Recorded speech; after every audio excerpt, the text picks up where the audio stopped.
అతను చిరంజీవి గారు సపోర్ట్ చేశారు అంటే యాజ్ అ సన్ సపోర్ట్ చేయాలి. నేను దానికి రాంగ్ అని చెప్పను, అది కరెక్టే. ఎవరైనా అంతే కదా. ఇప్పుడు ఓజీ వచ్చింది మూవీ, వద్దన్నా వచ్చింది కదా కలెక్షన్.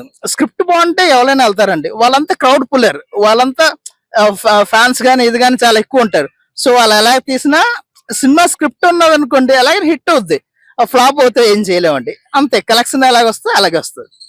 ఏదైనా మూవీ అండి స్క్రిప్ట్ అండి. ఈ రోజుల్లో ఏంటంటే ఎంత బడ్జెట్ పెట్టి వెళ్తున్నారంటే స్క్రిప్ట్ బాగుంటే వెళ్తున్నారు, లేకపోతే ఎవరు వెళ్ళరండి. వద్దు అంటే ఫ్యాన్స్ చూస్తారు, మాక్సిమం ఫ్యాన్స్ చూస్తారు అంతే తప్ప ఫ్యామిలీస్ తో వెళ్ళే మూవీ అంటే కాదు కదండి. ఏదైనా వాళ్ళు కూడా బడ్జెట్ చూసుకుంటారు, మంత్లీ ఎంత అవుతుందంటే చూసుకోవాలి అంతే కదా. సో ఇది అంటే ఇప్పుడు అతను చేసింది కూడా తప్పనే అంటారు. ఆయన డేటా ఏదో టెఫ్ చేసిరని, ఒక 50 లక్షల మంది డేటా అతని దగ్గర ఉందని, బెట్టింగ్ యాప్స్ ప్రమోట్ చేస్తున్నాడని.